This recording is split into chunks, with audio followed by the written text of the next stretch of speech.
How you doing? I'm doing good. How are you doing? How you doing? I'm doing good, he lied.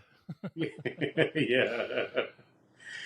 Oh Ah, man, this is this is gonna be something. It's good to see you again, man. yeah, you too. Yeah. Let me get the intro out of the way. Okay. Welcome to prostate cancer, the road to recovery. Welcome to Prostate Cancer, the road to recovery with Jason Stone, a stage 4 fighter.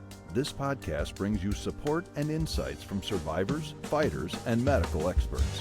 Join us for an educational and inspiring journey. So we were just talking. We were just starting, right in where we left off and doing a chat. You were about to say something, and I cut you off. Yeah. No. Yeah. So we start off, and I think in the future, as soon as I get in the studio, we probably just need to hit that intro and just I think start so rolling from too. there. No, we were talking, and I'd asked you how many mets you had when you were diagnosed, and you said two, one definitively, and then Yep. one was a possible. And what I was going to say is that I'm working my way through the 9 hour event that was the PCRI mid-year conference on advancements in prostate cancer treatment, and it's a chore to say the least. But one of the things they talked about that I thought about you when I listened to it was they had a radiological oncologist out in California um, and he was discussing advancements in treatment for oligometastatic prostate cancer, which you would fall under that category for Mhm. oligometastatic. So, for listeners at home, oligometastatic, different doctors define it different ways, but it's usually either 3 or less or 5 or less mets. Doesn't matter where they are in the body necessarily, but it's usually 3 or 5 or less metastases. And they were saying some really good stuff as far as being able to do spot treat. They call it spot welding, but being able to do, yeah. So, and talking about, those being on um, androgen deprivation therapy like we are, but being able to do the spot welding. And they were even talking about curative rates, but definitely we're talking about, holidays. And then, like I think you and I have talked about before, you go on a holiday and then you just keep on top of it. And then if you can find, if your PSA starts going up or via some other method, if it discovers that something's coming back, then you just zap that one thing that's coming back, stay on ADT for a little while, then come back off of it again. And so I really think that'd be something you might enjoy. It's about the 4 hour point, I think, and the PCRI Okay. recap. But I got I'm to not get done into with it. that. Yeah, I got to get yeah. into So that and watch that. yeah, Uh, that's the second one, the second presentation. Okay. Now, the challenge, I've put myself into a tough situation. So I've talked on a couple episodes about my work, my job, stress levels, and I took a demotion, and that kind of sucked. Yeah. I've gotten over it. I've gotten over the it sucks part, and embracing it and enjoying it. I'm on a project. I'm kind of running my own show, and it's a lot less stress. But it's also so something that's come up. There's my dream job has come up Oh, because I teach at the college in the evenings as an adjunct, right? So having yeah, two jobs is also stressful. So I've got to yeah. do my main job and then get home in time to do a Zoom to get to the college, whatever, and be prepared for it. And I would just love to do the college full time. And the position for the director of nuclear technology came open. So I applied. Oh, okay. Now, it's a When's the huge pay interview? cut. I Oh, did the really? interview. Yeah, I've done 2 rounds of interviews already, Okay. and I think I knocked this last one out of the park. So there's no more interviews. Offers will be coming within 2 weeks There's 3 candidates for 2 positions. One is an Okay. assistant professor of nuclear technology, and one is the director of nuclear technology. I'm hoping for the director position. That's the one I think I can financially pull off, and that's where I'm headed with this. Is I got my VA disability approved, right? So I'm getting Right. the VA disability. That's the only reason I'm able to even consider this job, because it's such an incredible pay cut to do this. See, yep, you caught up. You know where I'm headed. We only get the disability pay. It's not permanent in total. It's a special disability rating, so it's only while we're receiving treatment. Yeah. Yeah. Yeah. So, yeah. So that's the that double-edged sword. That sucks. Yeah, you're telling me. I can't You think, afford to do the college job without the VA money. yeah. See, yeah, you can't afford to do your dream job, the job that like you always hear when you're doing something you love to do. It's not a job. It's Right. and you talk about less stress. If you're enjoying doing something, it's not work. It's challenges every day. It's something you look forward to, something that invigorates you. And then, of course, yeah, then you get the kicking what balls we have left of, hey, you're gonna be at the poverty level. Does it at least come with a house or a company car or something like that? Nope. Oh, great. So I drive 25 miles each way to my current job. And, that adds up. And it's traffic and stuff. And it's just, not fun. It's a part of the job I don't like. The college is 4.9 miles from my house. You can ride a bike. I could ride my bike. Yeah. I could, there's so many things about the college job that are very, very, very positive. The less stress, I get to do what I enjoy doing. I don't have to go to work. I get to go to work. I get to go teach students. I get to go work on curricula, create new courses, rewrite textbooks. Those are things I get to go do. Yeah. Is there research involved in it too? So you kind of get into the cutting edge of the latest nuclear technology? Yeah, there's a little bit of that because we've got the small modular reactors that we're dealing with, and the college just got like $1.5 million grant to be part of building a simulator. Okay. For small modular reactors, so that we can start incorporating that into the curricula. So yeah, I'll be learning about those. That's awesome. Is it? I know it's awesome, but I'm committing to staying on treatment. Yeah, you have to be. Well, yeah, but you never know. I mean, my thing. Anything is possible. Yep. But you never know what the next day is going to bring. And I think if you're doing something that you love to do, something that you get to do, kind of like what you just said, then good things are going to come out from that. Other opportunities are going to present themselves. Whether it be, things that offshoot from that, and you just got to look at it in that way. I think you'll find you do something that you love to do, you're going to have more time. You're with that less stress. Your brain is going to be a lot more open, and I think things are just going to come to you. And I think you're just going to have to. You don't pass up these opportunities, even with that. You know what I'm saying? Even with it being, at the poverty level, with you living.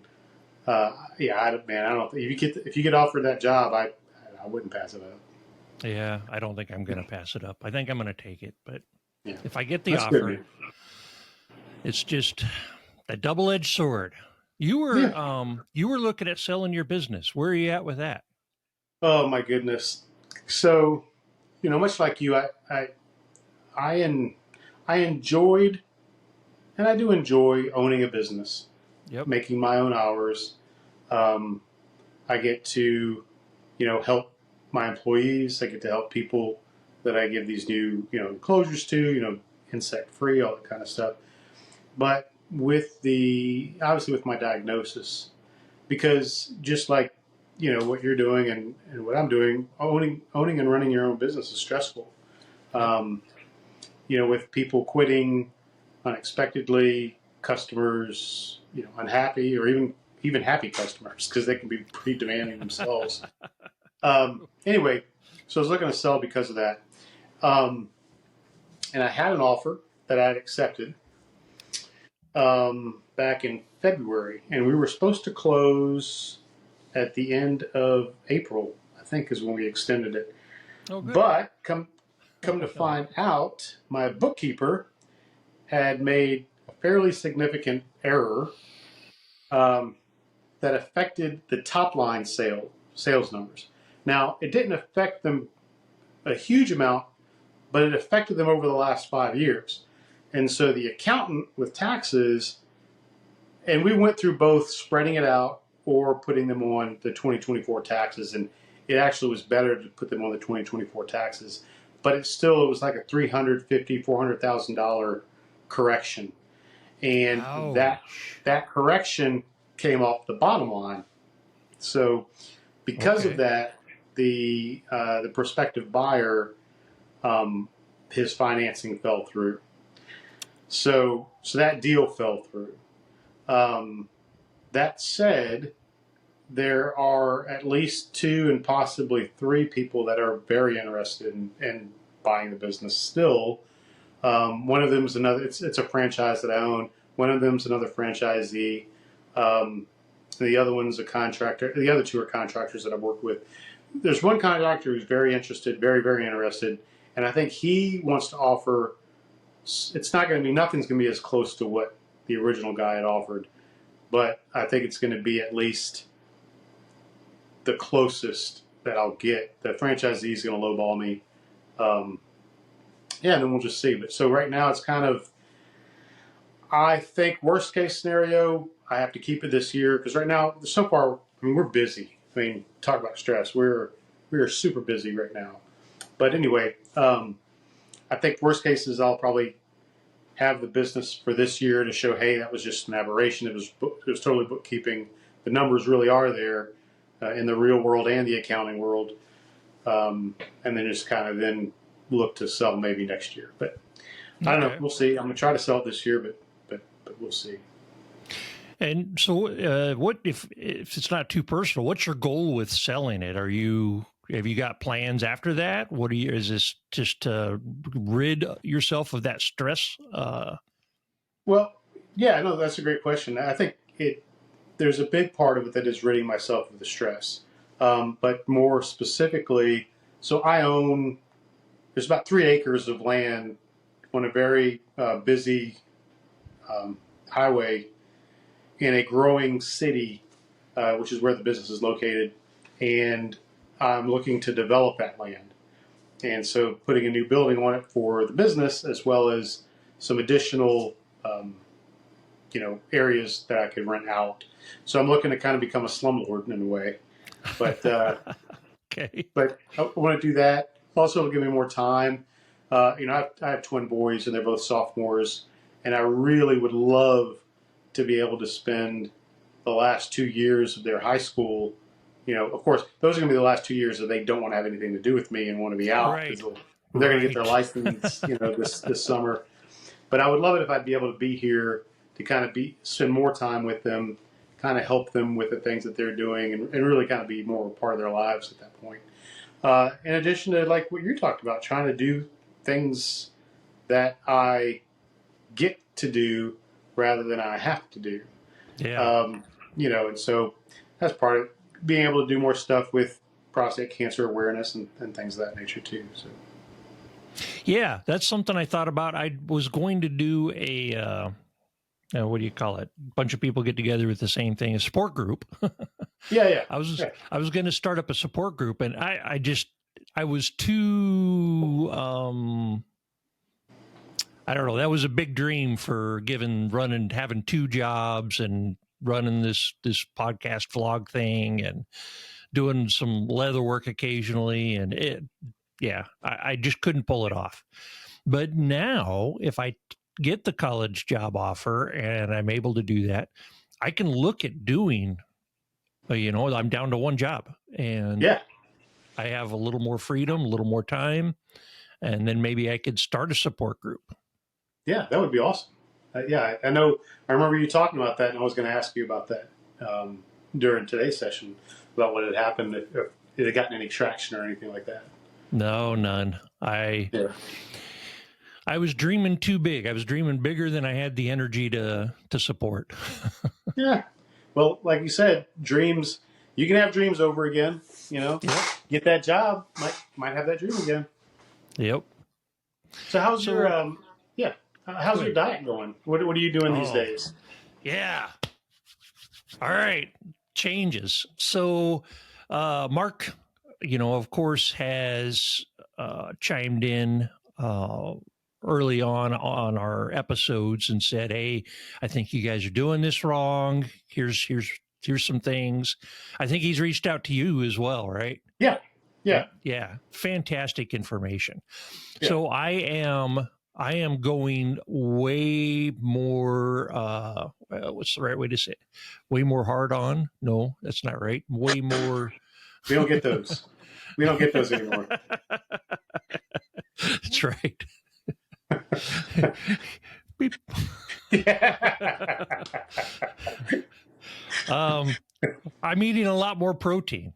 So I've ramped up my protein intake. I've gotten away from the straight plant-based. Now I'm still not doing dairy. I'm still avoiding dairy, except for the pizza that I eat once in a while. So I'm not completely dairy-free, but I have started using ChatGPT as a calorie counter. Oh, okay. And I'm going to do a whole video on this. In fact, I uploaded a short this morning just showing what it looks like. So I've got, I pay for the ChatGPT so you can have projects. So I have a prostate or a weight loss project. Okay. And then I have, you give instructions for that project and you say, hey, what is this project for? What are your goals with it? And in there I put in, this is my goal. This is my situation. I am this big. I'm 360 pounds. I'm down now. 355 pounds. I'm feeling better. And you put in, and it figures out, okay, this is your maintaining weight. This is based on your activity level and your size, this is your maintaining number of calories a day. So to do a weight loss of 200 to 400 calories less, this is the goal. And then it uses that every day. I just open up my phone and I hit the little microphone button. I talk into it. I say, this morning I put 22 grams of protein in my coffee and I had a meat stick for breakfast. And then it figures it out. And then it gives me, this is how many calories you have left for the day. So what I've hated about calorie counter apps, the MyFitnessPal and all those others, is trying to add food. I hate it. I hate trying to add an apple. Yeah. There's 30 different types of apples and you have to find, I don't care. It's an apple. I just want to get close. It's a red apple. It's about that big. Put it in there. Yeah. With ChatGPT, I can say I ate an average size red apple. And it just says, okay, I know it's about this many calories, and it adds it. So you're not searching through menu systems or anything like that. And then you have that running chat. So anytime during the day, it's so easy to just hit the microphone. Yeah, I just did 20 jumping jacks and 10 wall push-ups, and I ran in place for 20 seconds. And then it uploads it, and it does all the math. You don't have to go to us through menus or anything like that. It is a game changer for me. I realized when I thought I wasn't overeating, I really was. So the weight gain was absolutely from overeating and eating the wrong things and not having enough protein. And ChatGPT is now helping guide me, and I'm making positive improvements. I'm feeling better.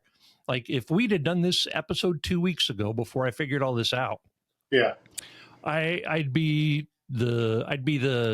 a depressed sloth on video. Not the happy sloth from the cartoon. Right? Yeah, of course. Yeah, no, not that one.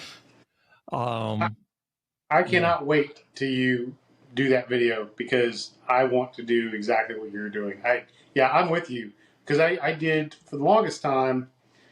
I used MyFitnessPal, same thing like you, but like now that now that we're eating more naturally, more natural foods, it's just hard. Like I just finished eating, about a cup of this pasta dish that my wife makes, where she makes it with gluten-free pasta that has tomatoes and some other, I forget the base that she uses, like some olive oil and some stuff in it. And I want to see that video. I think that's going to be an awesome game changer. Because you could just say that into the microphone and say, yeah, I had about a cup or 2 cups, however much, of a gluten-free pasta tomato base with some olive oil in it, and it'll just figure out what the calories are. Yeah, awesome.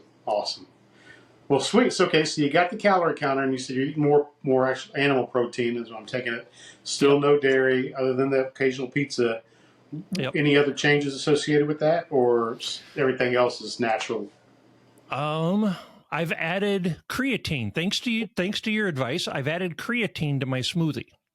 Oh, it gives it a little bitterness to it, but in fact, I started adding just 5 grams. I've started upping that. And I think that's another part of why I feel better. I'm able to get up out of the recliner and actually do jumping jacks and do some running in place, get on the exercise cycle for 20 minutes. These are things over the last 3 or 4 months I haven't been able to do. I've wanted to do, I know I've needed to do, but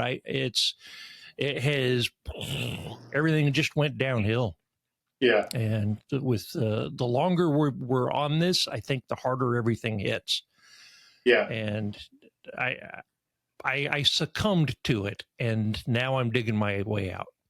Well, I tell you, so it's funny that you say that because I had really been struggling from a physical fitness standpoint and a lot. And I think I was also doing the Wegovy or the semaglutide. Which I think helped a little maybe, but I was also really stressed out at the time, so it was probably partly that.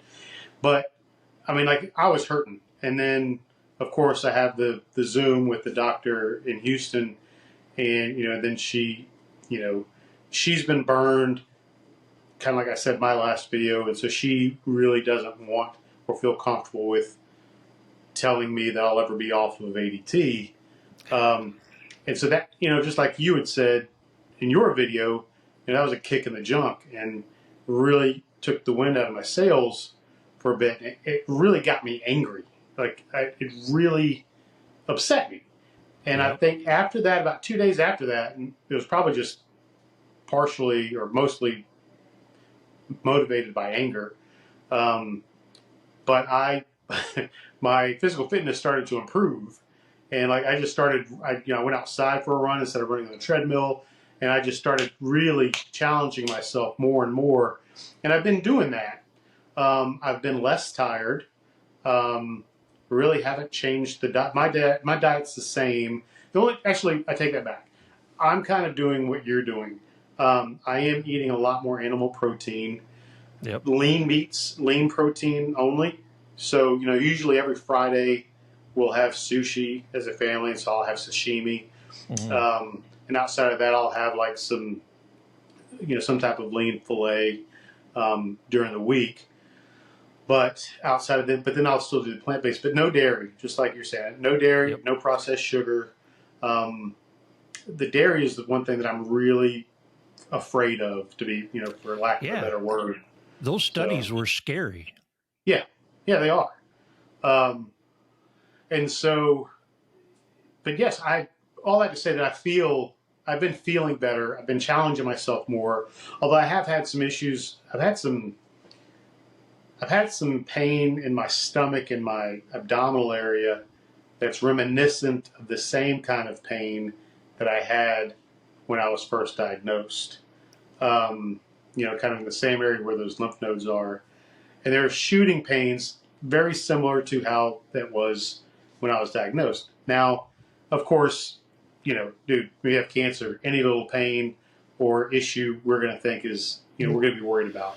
It's magnified. Yep. And, I just have to tell myself it wasn't but 2 months ago, well, now 4 months ago, December, when I had the scans and everything was completely clear with the exception of 2 mets, one in my prostate and one in my bone. And so I just, and I just had a PSA that we did last month and actually a full-scale blood workup, and everything, the blood was great. Oh, good. Of course, including the PSA. PSA is still undetectable. Nice. But yeah, so I don't know why. I don't know why that is. But anyway, I think that yes, the wind was let out of my sails, but I've just kind of come back to it. I also have come to the realization that the doctor will do what you want them to do. At least I think the doctors that we have. So, and definitely the doctor that I have. So I tell the doctor, "Hey, doc, I'm going on a holiday. I think we're good. Then I'm going to go on a holiday." I also know that I am going to have to be the person who says that.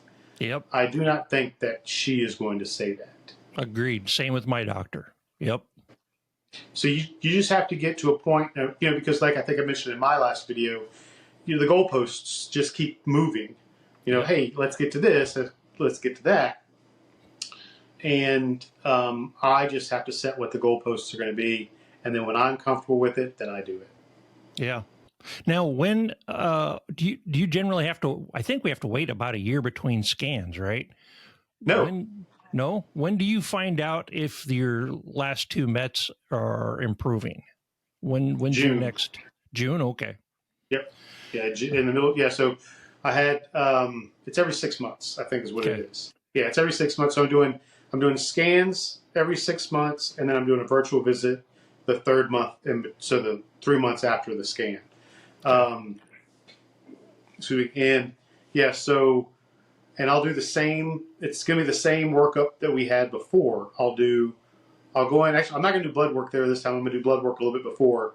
I'm going to do a Tempus circulating circulating cancer cell test. That's supposed to tell how many microscopic cancer cells you have circulating in your body. Oh, which wow. the last time I did it, I had a very, very low number, like really low. So doing it again, and then I'm also going to I'll have another gallium, I think it's gallium 68 PSMA PET. Okay. The 2 I had here in Florida were Polarify PSMA PETs. So it's a different type of PET. Yep. And then I'm going to have an MRI with and without contrast, and the one that I had to lay still for like an hour and a half or 2 hours. So, Yep. but yeah, so that'll happen in June. Then, and I'm really hoping for clean, knock on wood, hoping for clean scans then, because they were really like, I think the SUV on the prostate was 4, and the SUV on the bone, yeah. I mean, it's higher than the 2 to 2.5. So it's still cancerous, and I think the bone was also really, really low. And the doc spent a lot of time on the image of the bone, showing me all the different characteristics that told her that this was a healing or regressing met, and not, so all beneficial things.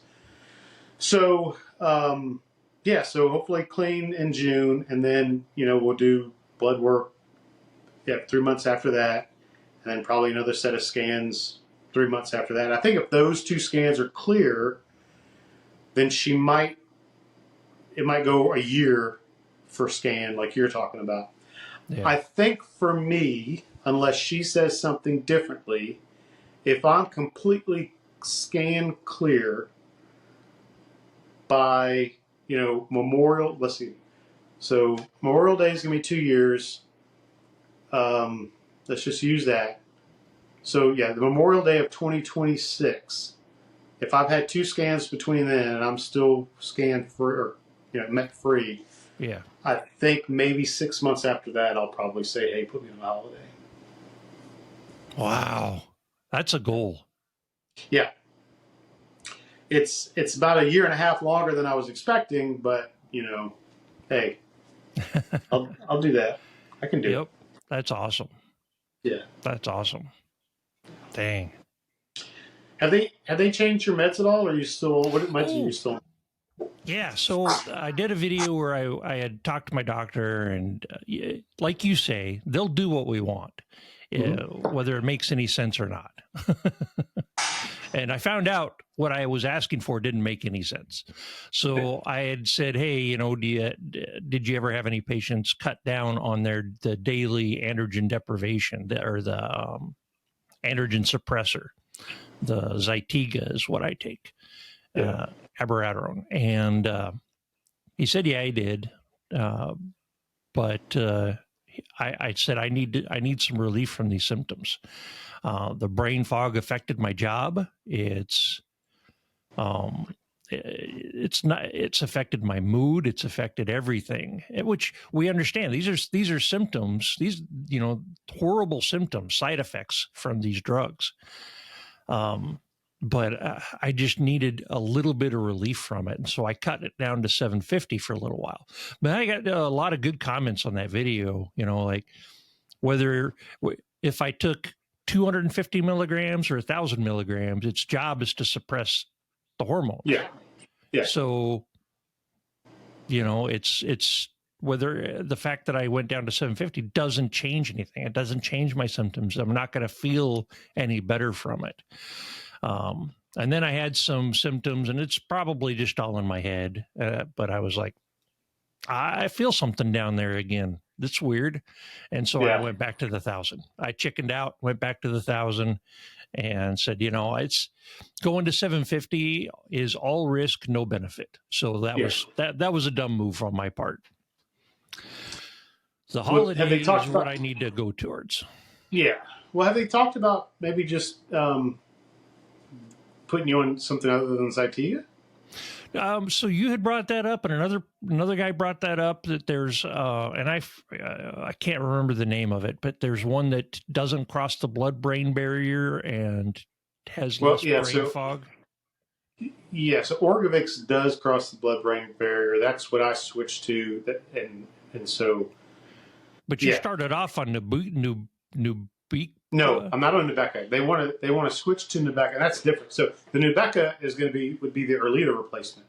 Oh, and so the Orgovix is was the Lupron replacement. It's not Lupron, because I never was on Lupron. It always sounds like a general to me. Why am I forgetting? Because I was first on Degarelix. Okay. And then they switched me from Eligard. Then I went to Eligard. Yeah. And so I switched from Eligard. So Degarelix was the first shots, then Eligard, and then now I'm on the oral version of that, which is the Orgovix. And then when I complained of the fatigue continuing and the brain fog and all that stuff, then she said, "Well, let me switch to Nubeqa from the Erleada, because it's supposed to be a better version of Erleada." And I declined that right now, and I probably will do it. I've since talked to my urologist, and he's like, yeah, no reason not to do it. Well, your concern was you're on something that is obviously working. Yeah. And it's tough. I wouldn't be able to, I wouldn't decide to switch. I would stay on what is working. So I understand that thought process completely. The other thing that worries me about doing that is Nubeqa is a twice daily pill. It's one in the morning and one in the evening. Oh. So so I have my like I'm an 80-year-old man, I've got my whole medicine container thing, because if I didn't have those medicine containers, I would forget or I would get something wrong, and I still get it wrong sometimes. But I don't trust myself remembering to do one in the morning and one in the afternoon, because I hate taking medicine at the same time. So I want to take the Orgovix, which I take in the afternoons, an hour before I take the the Nubeca. Okay. And so it's just me, and it's just one of my proclivities. But anyway, but yeah, I'm with.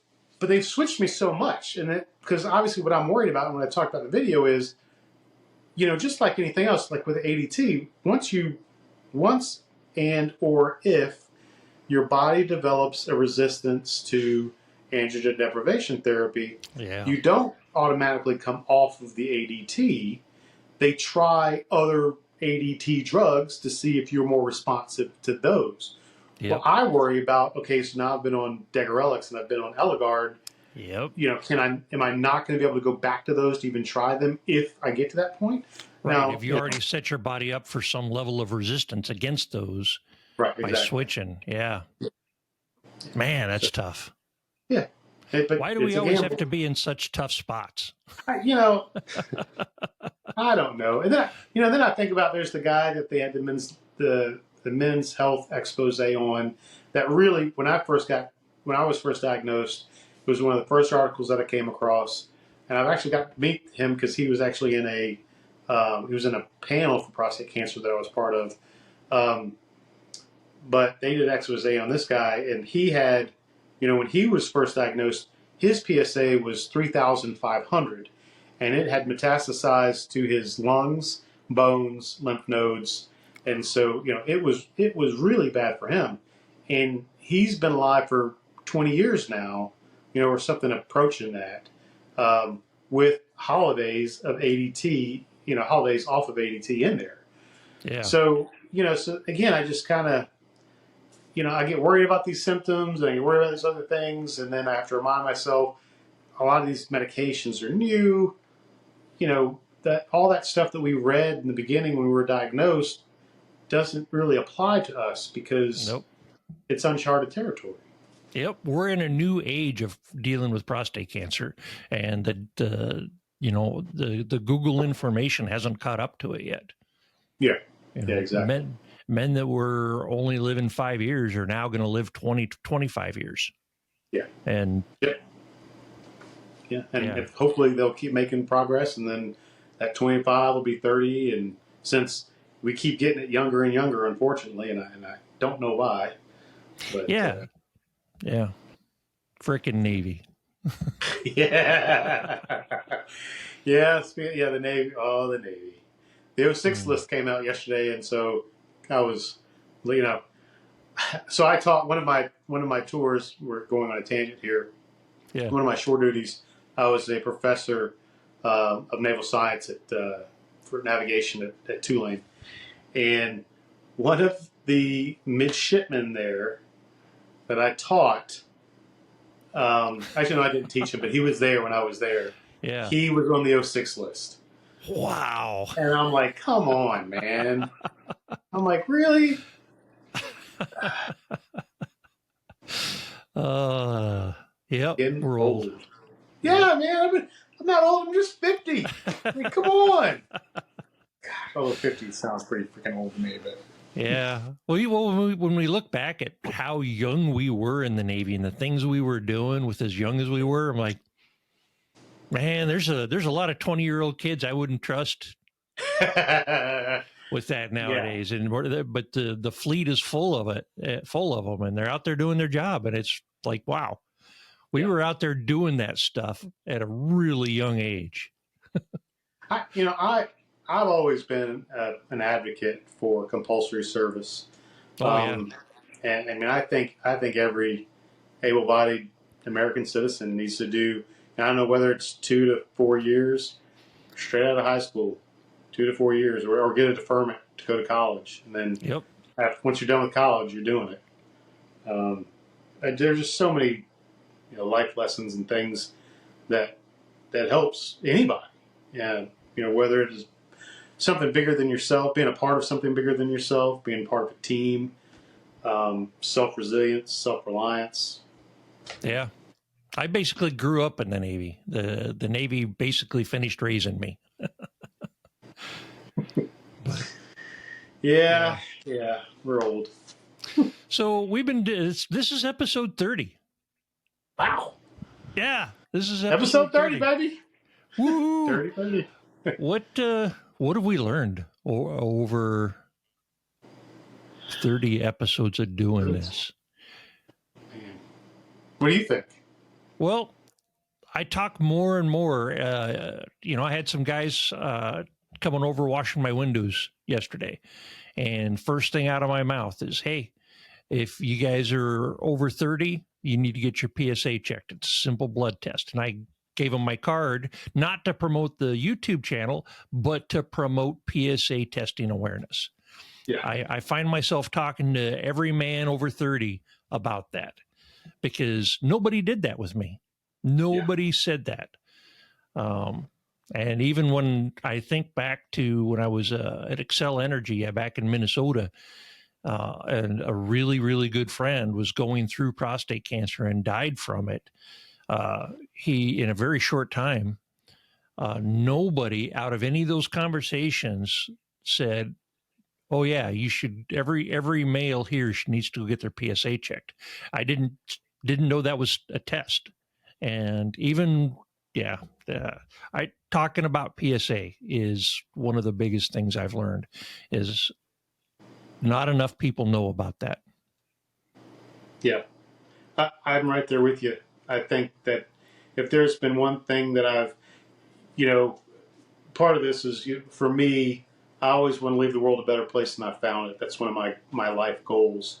And I think that is one of the things that I believe has helped me to come closer to achieving that goal.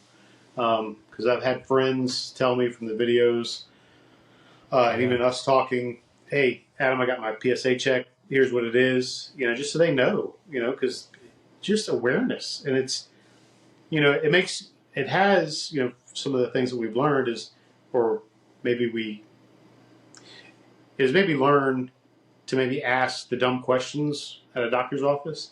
"Hey, is there something that, you start testing for in maybe 5 years that I can get now tested for?" Yep. There's some test for, like, I don't know, macular degeneration or other kind of cancer. I've learned patience and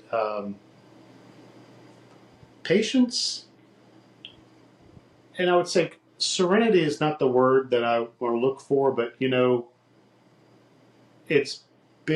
we've come a long way since crying in the doctor's parking lot from the urologist because we are told that you have something that's incurable.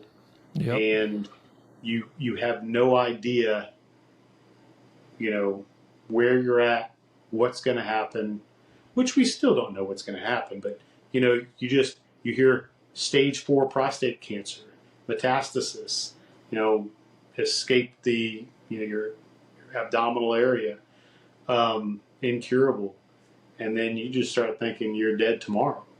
Yep, I heard. And and thankfully through this fellowship and networking, and really can you imagine how would we have done this 15 years ago? I mean, even if the stage of medicine was there like 25 years ago, we didn't have this type of social networking capability. You're on the West Coast and I'm on the Gulf Coast. Yep. How? I mean, I think we're blessed. I think we really are lucky to be doing this here and now. Absolutely. Another thing I've learned through this, doing these 30 episodes, is that it's crazy to me that the doctors can't just directly say, "This is what your diet needs to look like." We're still guessing. Like, there's some good studies out there about dairy, but there's also studies that say, no, dairy's fine. There's study about eggs. Like, are eggs Yeah. good or bad for prostate cancer? Nobody knows. Even Dr. Geo did a specific video episode on that, Yep. and it was overall inconclusive. The choline is the concern. The yolks have a heavy amount of choline. Maybe the best thing to do is limit it to 1 or 2 eggs a week. Well, Right. does that mean that's, but they don't know. They are just guessing. And that's Yeah. with our technology advancements, with everything that is available to the medical community. Either there really is a big conspiracy to drown out the real information, or there, it just doesn't make any sense. How do they not know? Yeah. I think some of it's that. I think some of it's maybe um, nobody wants to pull the trigger on something that might be. There was a Woody Allen movie. Oh, I can't remember the name of it. It's like Sleeper or something of it, but it's where he finds himself in the future, and so in the future he finds out that eating as much chocolate is actually beneficial as well as smoking cigarettes. It turns out to be great for your health, and so everybody's smoking, and so just as a play on. We really don't, the doctors don't know what they're doing. Yeah. In a sense, don't get me wrong. I'm still listening to my doctor to a point. Yeah. But yeah, that is. And you were talking about that, that Dr. Geo video with eggs and the dairy and not knowing. And I think it really is up to everybody, because even when on my diet, I think, what, could I be eating something? Because I also have doctors say the devil is in the dose. So can you have a bite? Or, for example, this coming weekend, I'm going to go down to New Orleans with one of my children, and we're going to go to a festival. And I plan on breaking the diet there a little bit, because there's a couple of really good sandwich places that I like that are down there. So I plan on having gluten, and I plan on probably will have pork and animal fat, which I really don't like animal fat anymore. And I'm probably not going to do a lot of dairy, but there might be a little bit. I just don't think I will do it. But some sour cream on the nachos. Oh yeah, maybe I'll do some of that. Yeah, there you go. Although I will tell you that the vegan sour cream is not bad at all. The plant-based sour cream, I really do enjoy it. But I've started using a plant-based or like a cashew yogurt unsweetened as my sour cream. Oh, that's good.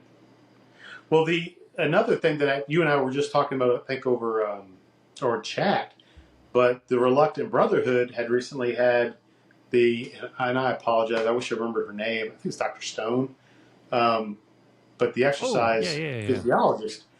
And so that's the other thing about something that I learned as far as we always knew that exercise was beneficial, but hey, when you got cancer, it's even more beneficial than otherwise. Yep. And how important it is to really push yourself and stay active and stay moving, even when you don't feel like you could. Yep. It might be more important than diet. Maybe that's why there's not as big a deal and there's more information out there about exercise, is because that's more of a smoking gun than the diet is. Yeah. Yeah. Yeah. That, phrases like, I guess you could die from doing too many push-ups, but I was thinking of another phrase that I hear, because I worry about sugar intake. Now, of course, it's the processed sugar that I don't do, but, I like fruit. And so I have the 2 to 3 cups of fresh fruit every day, mostly berries, because berries have a lower glycemic index, but I'll have grapes because I love grapes, or an apple. And the phrase that I'm referring to is nobody's ever died from eating too many grapes, or nobody's gotten cancer from eating too many grapes or eating too many apples. So, as long as it's fresh and it's natural, go for it. Yeah. I'm in agreement with that. I try and include fruit and vegetables in my diet every day. That smoothie, I do the smoothie for my vegetables, for my leafy greens, the broccoli, all that stuff, broccoli, kale, the sprouts. And then I do an apple and an orange every day. Yep. And then some grapes. I put blueberries in my smoothie. Yeah, I do. I do the same thing. I make these ice cubes. I think I probably mentioned it before. I have these ice cube trays that we make where we just take beets. It's usually beets, carrots, celery, kale, ginger, turmeric root, and that's probably about it. And we just juice all of that. And the ice cubes are just made of those juices. And so my smoothie in the morning is baby spinach, water, uh, the liquid D, K12, like 10 drops of that. Yep. Then I'll do a plant-based protein, and then 2 ice cubes of the beet mixture that we're talking about, half of frozen banana, and then a cup of frozen berries, blueberries, raspberries, blackberries, strawberries. Yeah. And that's what it is every day. Oh, and Shelly will put some all-natural peanut butter in it too. So Yeah. kind of get Nice. that additional. That's Additional protein. Yep. Yeah. When I don't have that, I feel off. It's kind of like that's my coffee. I don't drink coffee, but I do that smoothie. And if I don't have that smoothie, I feel off for the rest of the day. Yeah, and I experienced that. What was it, last week? I was just a zombie in my chair. My wife, wife asked me, "Are you? You don't look good." I'm like, I don't feel. I was just. She's like, "Did you do a smoothie today?" And on the day I do the smoothies, out of habit, on the days I go to work, but I haven't typically done the smoothies on my days off. And she says, do a smoothie. So I got up and I did a smoothie. Pretty quick, I felt like washing my bike. Yeah. Yeah. It's amazing. I can't wait till they figure out all this stuff. So then, even just, I would love for it to help you and me. Yep. But, even if it doesn't, I'd be happy for them to figure this stuff out to help whoever comes after us. Yep. Amen. Well, what do we got next for us? What's the? I don't know. I had some random questions on a list here, like what have we learned after 30 episodes, then versus now, top 3 lessons. We've kind of covered a lot of that already. Yeah, I think we have. Yes, I think that's a great question. Kind of like a culmination. What's our next milestone? Yeah. I think my next milestone is from a cancer perspective, it's the scans in June, and then it's okay. There's going to be some decisions to be made then. If I'm clear, do I switch to Nubeca or do I stay on that? I think that's probably the predominant question there. Outside of that, then it's just okay. For me, I'm worried my white and red blood cells, they're still low. They're still lower than they need to be. Now, I'm sure that has to do with the chemo and the radiation, and my body's still trying to recover, which, as we know, your body could take up to a year and a half or so to recover from that. I've been very lucky that I have not been ill, since then, but still with low red blood cell counts, low white blood cell counts, that's something to be, worried about. So I think that's kind of where my next milestone is. Do they have you on prednisone? Nope. Okay. No. I think prednisone is the only reason I haven't been getting sick, because I have to take prednisone with the Zytiga, the abiraterone. And but my next milestone. Sorry, go ahead. No, I was going to say I think that it's been my diet and the exercise that's kept me. True. But, yeah. The smoothie, the amount of nutrient, like a nutrient dense intake every day, really, really helps our bodies stay healthy. Yeah. So my next milestone, I'm not looking forward to. It's within the next 2 weeks. It's a decision milestone. Yeah. Because I had gotten my hopes up about taking a holiday, about taking a break from the drugs.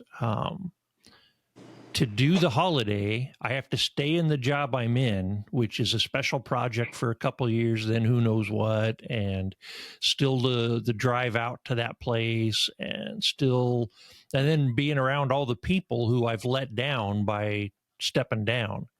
Yeah. And it just doesn't feel good. It doesn't feel right that that's the path for me. But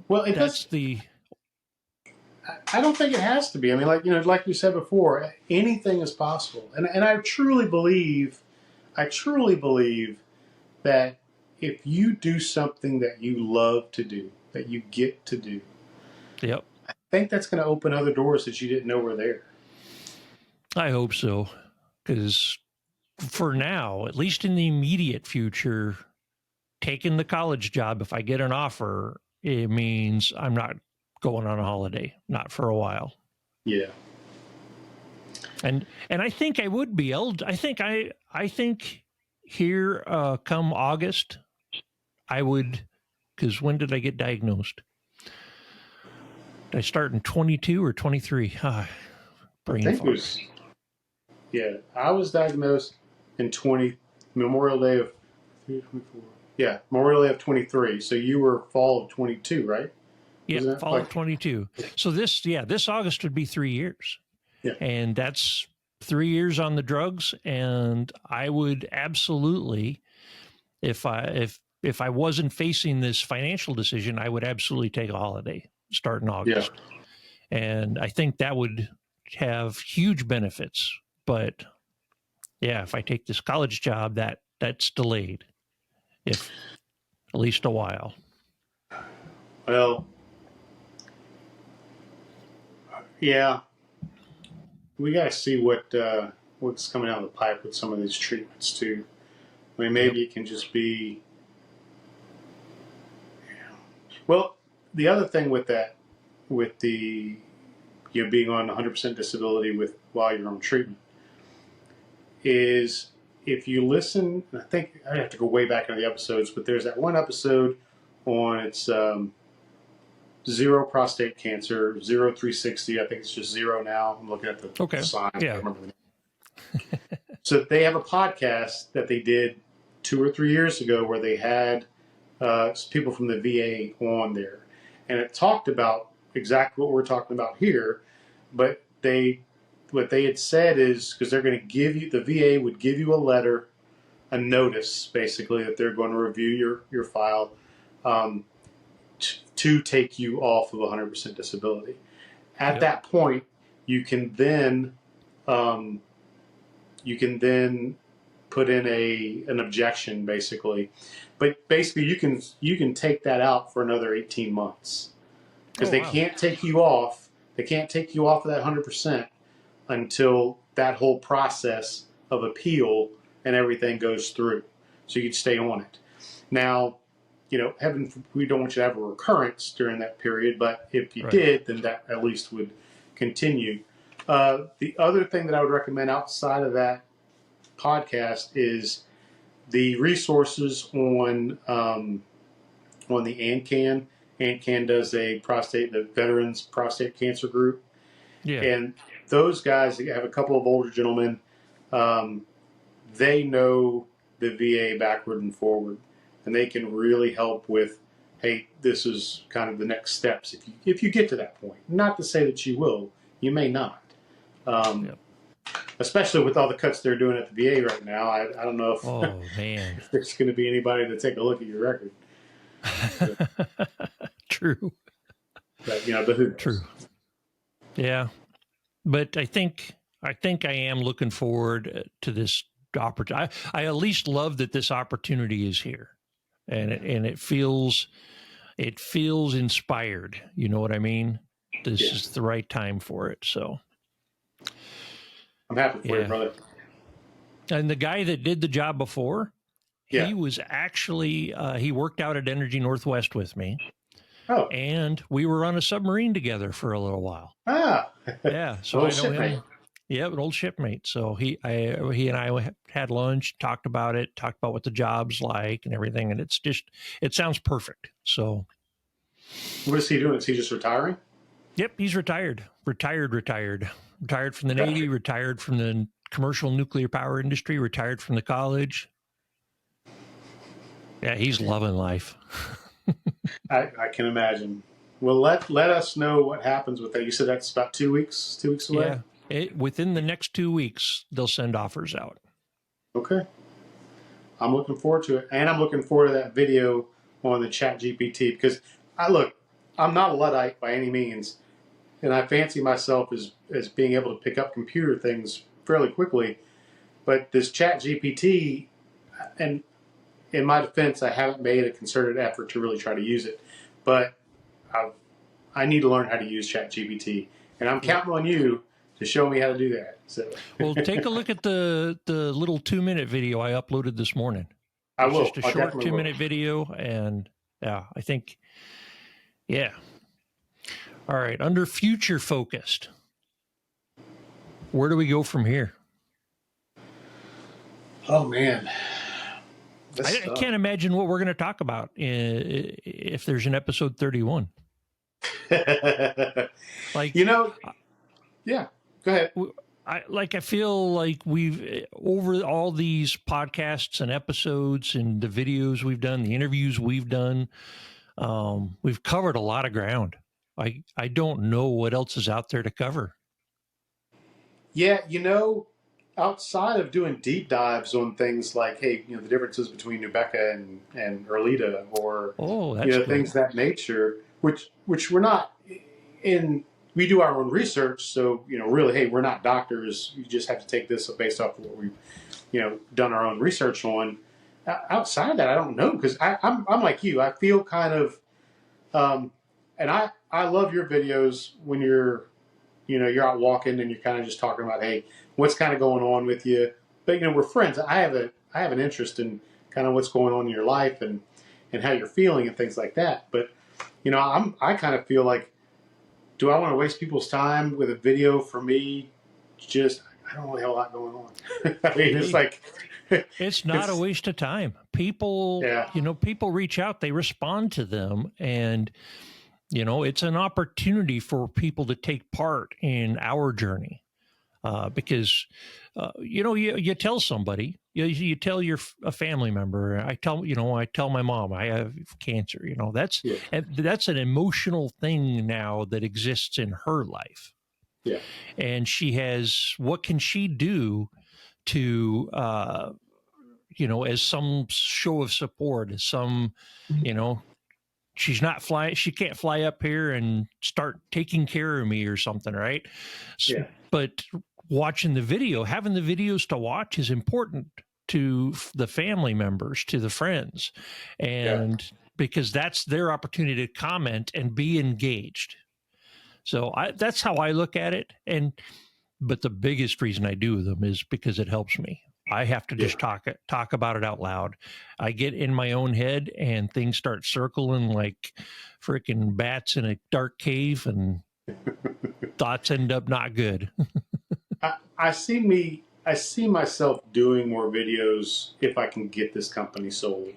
Good. Because I think I see myself doing a lot more stuff like that. And maybe the future for us is maybe being more structured and saying, hey, you go off and do your own research on like the differences between this. I'll do my research, and then we'll come back together and we'll talk about it.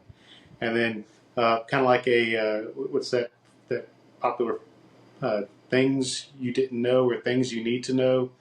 There's a podcast that's very popular. Okay. Similar like that, where they do their own research. They've got footnotes on it, and they come together and they talk about something. That's cool. But yeah, it actually is a pretty fun episode or podcast. They've got hundreds of them. But maybe that's something we do to kind of help people and help ourselves as well, as far as being a little bit more knowledgeable. Because it can't hurt. Yep. You ought to get a stand. You ought to get like a big just a skinny tripod for a phone. Yeah. Take it out with you on the job site, and while you're getting ready to do something, just you're working, you stop, you turn to the camera. Hey, here's a quick thought, and you just do something while you're out there in the middle of it, and then that's not a bad idea. Yeah. Yeah, that's not a bad idea at all. I find the way I do a lot. I do quotes mostly now outside of the general admin in the office when I'm just managing the business. But I can see in the car just putting on the little, like I think you've done it before too, where you have the phone on the dash, just hit record and say, hey, I'm driving here in the middle of BFE, and just had this thought. Or that's not a bad idea. I'll have to take that. I'll have to consider that one there. There's a guy, oh shoot, I can't remember, something dad, I don't know. He's on Instagram and TikTok, and he's a cook. He's a chef, but he's at Mhm. home, and he does this. He has two cameras set up, one facing this way and one facing to the side, and he'll be showing you how to cook something, and and we put the eggs in we take the yolks out of separate the yolks from the eggs, and put them here, because it's important that they remain separate. And then he turns to the other camera and he says, much like the separation of powers in our government and blah blah blah, and he does this focused, like it's tied to what he's doing, Yeah. but here's this political commentary, and then he comes back to the cooking, and then here's political commentary. You might have to send me a link to that. I will, because I like politics and food. So his views may not align with ours, but it's really good info. It's fantastic to watch. I'll send you a link. yeah, definitely, man. But yeah, I think the future is unknown, and I think the future. Well, I gotta say something that I believe. I was gonna say I believe that the future is bright. Yep. I want it to be bright. Yep. There's things that are happening. Like I'll be honest. If we're getting political order, I'm worried about the cuts to a lot of the university's research programs, because that's where a lot of the advancements in cancer treatments come from. Yeah. Is from the university systems. And so I'm really worried about the politicization of that, because it is going to affect you and me as far as our health. And how, I don't know, because we don't know if regardless of if they have that funding or not, if they're going to do it. But that board that I sat on, that was a government-funded board for prostate cancer treatments. Yep. So is that gone now? Well, I'll tell you, because shoot, I should be getting contacted here if I'm going to do it again. If I don't do it again, I guess there's not. I guess that's been cut. So man, I'm worried about that. We were on such a good clip of advancements. With Pluvicto and the PSMA PET and the other isotopes that they're using, because it's not just Pluvicto. There's several other, like we were talking about. Was it gamma radiators? So Pluvicto is a gamma emitter, but they're looking at beta. Okay. Yeah. And they're looking at gamma emitters. They're looking at alpha emitters even. Yeah, and I think they're looking at some other gamma emitter, other beta emitters as well. But all that to say, because I will, I told you I think I'm halfway through the mid-year update. There's not a lot I feel like they're kind of rehashing some things, because like I said, there's the radiological oncologist that talks about the spot welding. And so that is kind of new, because he is saying they're getting a lot of success with it, and curative success with the spot welding techniques for oligometastatic prostate cancer. Then there was Michael Kwan, Dr. Kwan. I don't know his first name, Michael, but Dr. Kwan was doing stuff on scans and just basically how scans help and all the different types of scans. But that was just it felt to me like a filler rather than something that was, new or cutting edge. Yeah. Although he did talk about, that's where I was getting they're coming up with other isotopes to use for instead of Pluvicto, as well as instead of the gallium-68 or the Polarify that are under FDA review right now to be used. Yep. So I think I've got like two more, but it just didn't seem like there's a lot new coming down the pipe this year. Well, if the FDA's funding is getting cut, if the grant money for these studies are getting cut, then that's going to slow down treatment opportunities. Yeah, I don't want to resort to getting coffee enemas in Germany. All right. It's just not right. Or Mexico even. Mexico, yeah. The Oasis of, what is it called? Shoot, Tijuana. It's I forget. So, the Oasis. It's next of to the Health or Donkey something Show. like that. It's next to the Donkey Show. That's where it is. So. Yep. Oh Yeah. man. We'll see. We'll see what happens. Yeah, brother. Yep. But the future, look, the future partly is, or I don't know, partly, maybe mostly is what we make of it. You know, the future is what we make of it.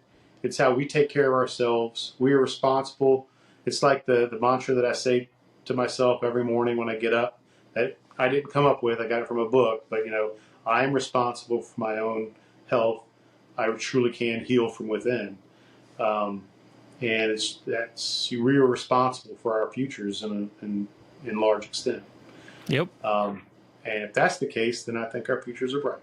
And I can like you say, anything is possible. It's possible. That's right. That's awesome. Well, it's been good chatting with you again. You look so much better than you did in that last video you did. That was a very raw, real video. I appreciate you putting that out there. That was, yeah. I felt where you're at. I really, yeah. I was thinking about you. I was thinking about you a lot when I was making that video because I kind of felt like this must have been what Jason felt like after that doctor's visit. Yep. It really, it put you at a low, and yeah. That's all right. We'll rise again. You know. Yep. We get back up. We just get back up. It's just another day. It's just a Monday. Just a Monday. Somebody somewhere's saying something over the 1MC, and we're crawling out of the rack. That's right. Somebody's doing drills. Yep. Somebody's doing a man overboard. Somebody's doing a hard surface. You know. Yep. Amen. All right. Well, it's been a pleasure chatting with you. Same with you, brother. We'll do it again. Just keep those episodes coming. I'll do the same. Let's go out and see if we can't help some people. That's fantastic. I love it. All right, brother. Okay. Hey, remember, anything's possible. Anything is possible. All right. Love you all.